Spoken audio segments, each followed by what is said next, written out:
Hey, Brendan, how are you? Thanks a lot. Of course. Thank you. You're very welcome. Cell phone charger back there if you need one. Oh, cool. Yeah. Getting a couple of rounds of golf in today? I know I teach here, so I had all my students, so I wish I was just teaching all day. I get you. But got to be outside on the golf course. Yeah, and today's the day for it. Yeah, that's a good gig, right? You're outside, you're whacking some balls around, or at least teaching people how to do it. Yep. How long have you been a golf teacher? Almost 20 years, so. Oh, wow.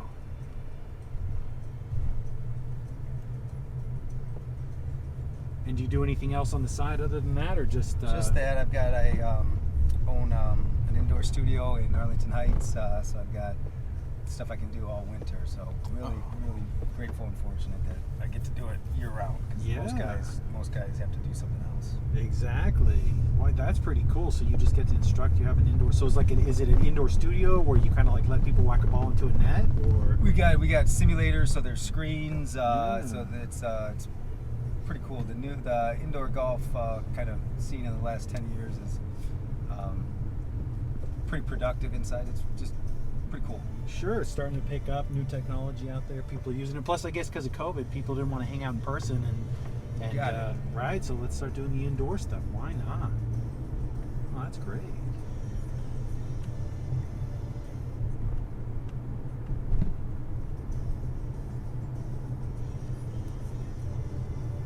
Yeah, I'm pretty good at mini golf. I mean, I just did that before here, but it's a totally different sport. I know that. Did you play? You said you played mini golf today, right now? Yeah, today. Oh, fun. Yeah. Where at?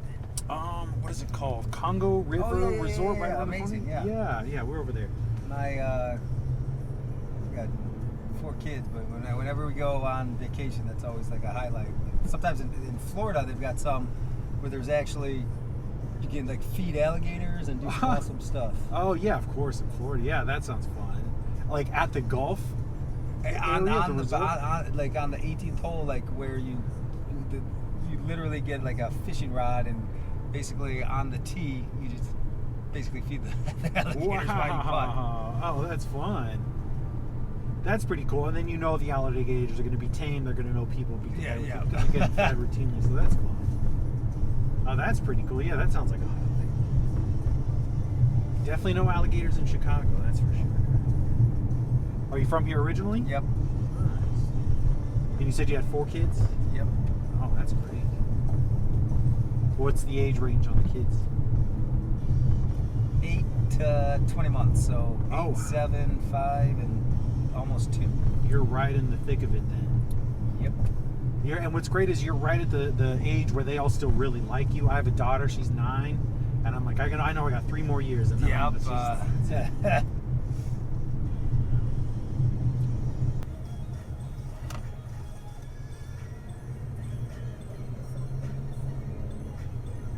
like doing afternoons, nights, mornings. What's the most productive for you? Ooh, so the reason I was at this golf thing, I have a 9 to 5 that I do, and there was a work outing. So for the most part, when I do this, it's like 5 to 10. Okay. But then on the weekends, I try and do like all day. Okay. It's a hobby. If you notice, this is a microphone. I have a camera here. And so I just started, I'm a comedian. I interview people. Kick-ass. Yeah, okay. So I have a show. It's called Getting in Cars with Strangers. And if people want to chat, I'm chatty with them. And then if they want to be on the show, I have the recording and I turn it into something. I haven't made it go live yet. Okay. But because I just started recording in February again. And so I'm just stacking up equipment and I'm just testing out a new microphone. And if it all works, then I'm going to start publishing it. Really cool. Yeah. Yeah, I started this actually in 2019, December of 2019. So I recorded until March, and then of course March 2020, all of Chicago shut down, and I didn't want to get COVID and give COVID to my kid, so I stopped. But she gave me COVID 4 times, so I'm like, you know what? I'm gonna get at it. I'm not waiting anymore. But yeah, it's fun. It's a hobby. My 9 to 5, I'm a cloud infrastructure engineer, so like, I don't need the cash. It's just I just like to talk to people. I like really doing this more than anything else. Yeah, it's really a lot of fun. Yeah. But this weekend, like being a comedian, especially those guys that are like road warriors. Those guys are like wrestlers. It's unbelievable.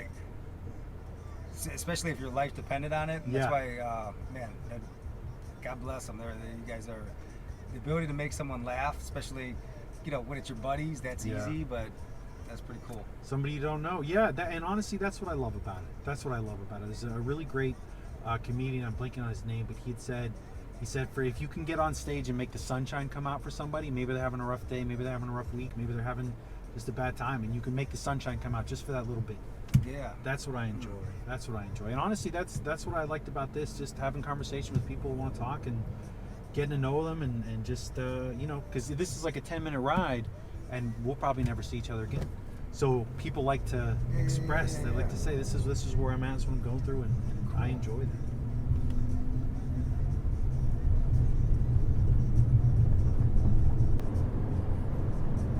Who are some of your favorite comedians that you admire, that you like throughout time?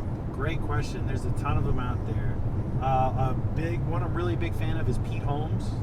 Really funny guy. Does a lot of like existential, religion, philosophy, space. Here's why we're here type of stuff. Okay. I really Okay. like. Taylor Tomlinson. She's young, but she's hold on. I'm gonna actually Google some of these. Pete, Cool. how do you say it? Pete Thompson? Pete Holmes. Pete Holmes. Yeah. Jeez. Yeah, he's hilarious. Okay. Let me see. And then Taylor Tomlinson is the other one.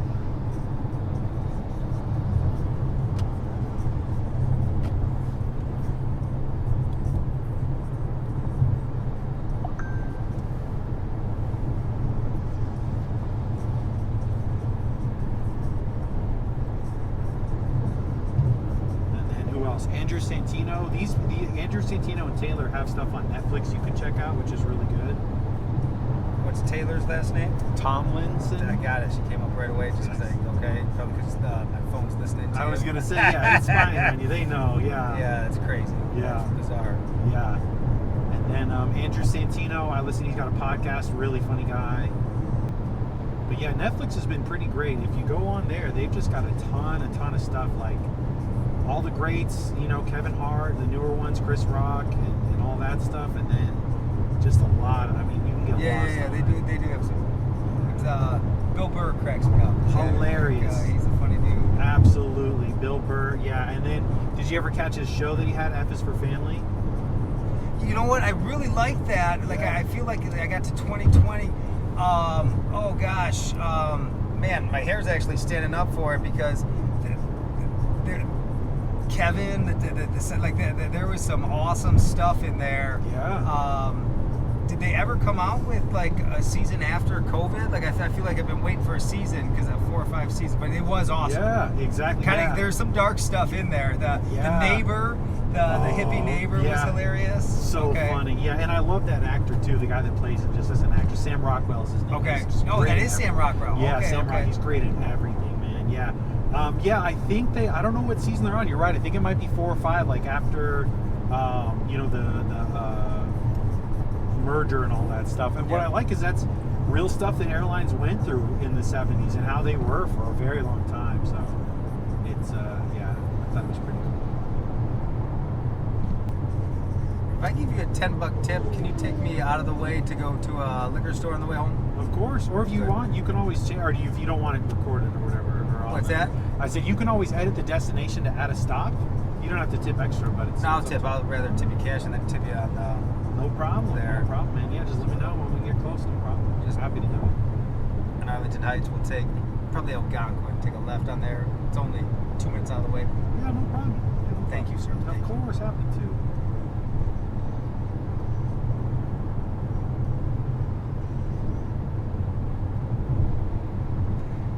So you went to, like, if you're an engineer in school, usually, because right out of school, I didn't know what the heck I was going to do after playing college sports, and then, so everyone said get into sales, so some of the sales, though, and then our engineer guys would design some stuff, and then you bring them to a sales call, Yeah. and the engineer, most of the time, was really smart, but they couldn't communicate. But the Yeah. one guy, the guys that could, the engineers that could do both, those are the guys that just dominated. So, when you're as an engineer, did you do any speaking stuff, or did you do any theater stuff in college, or it just came naturally, or how did you end up getting into comedy? Sure. So that's a great question, and I have a real fun story. I graduated high school at 16 years old, took a test, got out early, and then I joined a cult. Okay. I joined a cult, the Church of Scientology, for I was doing that for like 10 years, and I wasn't going to school, wasn't doing it because they like really uneducated people, and I moved. Now is this in California or like California? West? Okay. This is California where I grew up. Okay. And okay. so, gosh. Okay. And so then I got out of the church, but I was still a Scientologist, and another friend wanted to go to Hollywood to be an actor, and I wanted to be an actor too. So I moved to Hollywood to be an actor at like 21 years old. Mm-hmm. But again, no college, no education, or anything like that. And I would just do kind of random odd jobs. But I liked technology. I liked computers. I built my own computer because they're cheaper, and I was just interested in them. And so I had a friend who worked for a casting company, and she's like, hey, they're hiring IT people, level 1. Give me a resume, and I'll put you in the door. My resume was 100% lie. I mean, there was no experience whatsoever. And I just handed them the resume, and I got so lucky. The person that interviewed me, he goes and he sees the resume and he reads it, and he goes, man, you're not a piece of paper, dude. You're not a piece of paper. Tell me about yourself. Who are you? And that's where I got to schmooze, because that's what I do. So I tell people I'm not an IT guy. I'm an actor playing the part of an IT guy, and that's what I built my career. That's freaking hilarious. Oh my gosh. Yeah.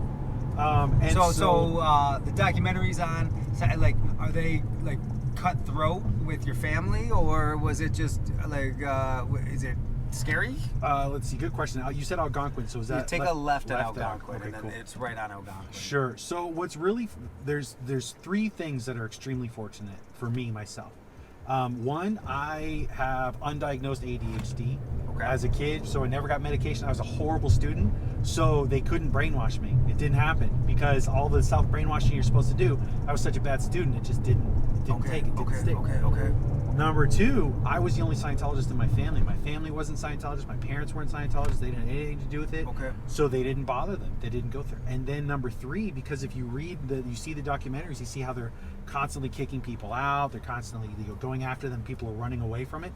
Everybody that knew me has already been kicked out or was already left. Okay. So I just slipped right in under the cracks. Good. Okay.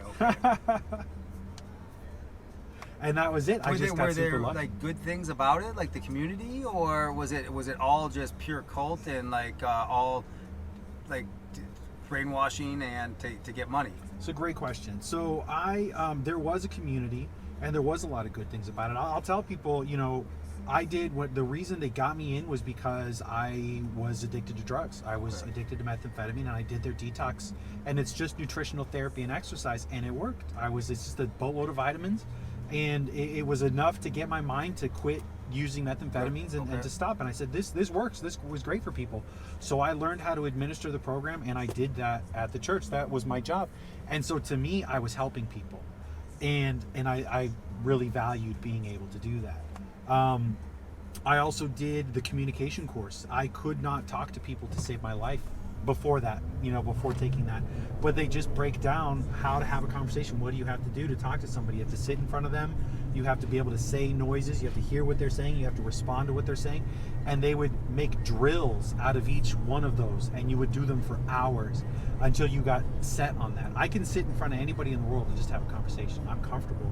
And it's because they put me in a room and they forgot about me for 8 hours of me just sitting with somebody else. So the benefit of that is I'm just comfortable around people. So those things, I thought, hey, I'm really helping people. Where do I go from here? Keep on going straight. It's about half a mile down here. Half a mile. And then when I get change, I'll give you no problem. Right now. But and so I enjoyed that. I felt I was doing this detox program that I felt really helped me. So I was helping other people. And then, and so I enjoyed that. And there is a community. Everybody there is very gung-ho. Everybody there thinks they're helping people. You think everybody's good. It's just what they say in the documentaries are true. All the abuse, all of the yelling, all of the forced labor. I mean, I was 19 years old, and I was working 50 plus hours a week and getting maybe $40, maybe at the end of the week. Maybe $40. And it was just like, and people that were doing what I would do, they would then go, because they were getting a new organization, a new church, building a new one. So they were having people do that labor, completely renovate a building. They had never done any renovations like this at all before. But here you go, you're going to go do it. And so it was just like, what was all this, right? Like, how does that even happen? It was really, really nuts. Yeah, and so that's so kind of, like, how do you educate your daughter to say, hey, to kind of not be smart, just be aware of something like that? Great question. So for her, I did tell her I was a Scientologist. It was really funny because she has a friend whose dad is a Scientologist, and she told me, "Oh yeah, he's a Scientologist or something like that." I don't know if that. She's 9, so just know. But I was like, "Oh my gosh!" I was like, "I was a Scientologist for 9 years, dude. Like that dude's an idiot. He doesn't know he's an idiot. Sorry." But I was like, "Does he have a college degree? Does he have an education?" In my time, the 15 years I was a Scientologist, I never met a single one with a college degree. Not a single one. They were all fresh out of high school, dropped out of college. Is that because they don't like the no critical thinking, or is it because like just because you have a college degree? Because I've got a college degree, but I don't feel like that means anything. You're like, right. But there is that critical, little bit of something like that. The ability to think, and this is how Scientology preys on people, is they prey on people who maybe have some issues that made education hard for them in a regular structure of school. They prey on people who are, they have you do a test, the personality test, and you find out what's called your ruin, that thing in life that's holding you down. And they say, we have a solution for that. We have a course you can do, but we have to find that. And people have that, and then you kind of think you're right in here. All right. Oh, sorry. That's all right. You think you're in on the on the down low. You understand how the universe works. You understand how the mind actually works. You know the truth, and people don't. And that's kind of what they feed on. But because you're not realizing the whole world is that, you're not realizing how the world works and how people are and how there's 8 billion of us and everybody has their own viewpoint, you're not getting it. Plus this aliens is a real thing for them, ghosts, all this reincarnation, all that stuff. And they just think it's real. I'll see you in a minute. Yeah.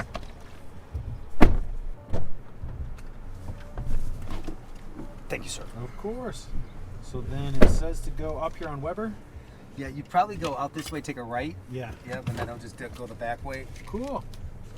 A couple minutes out of the way, but not too much. Not a problem at all. Happy to do it.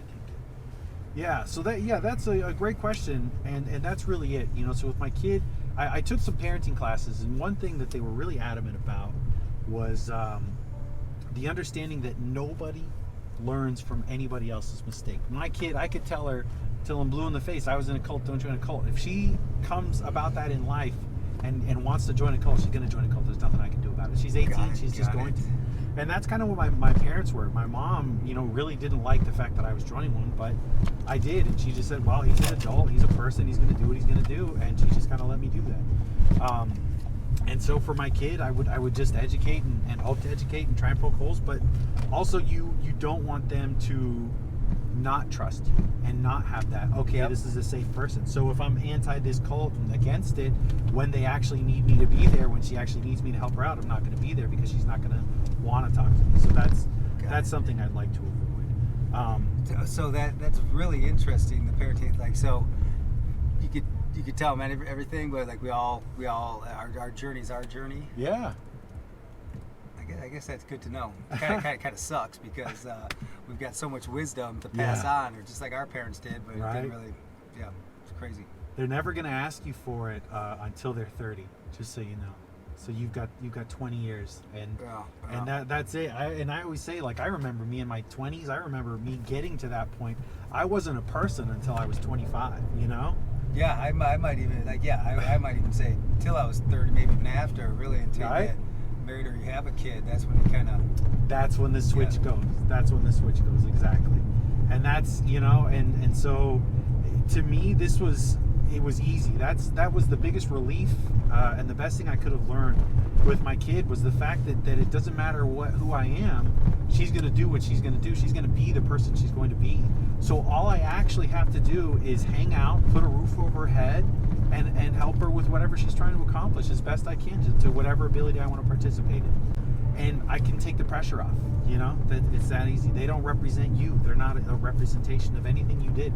And what's great is you can try your hardest to do everything perfect and to not mess them up, but you're for sure going to no matter what. Yeah. Yeah. What a cool way to. Yeah. You have 4 kids, so what have you learned? What could you teach me about parenting that I don't know? I guess be present. Just be there. Kind of the same way. And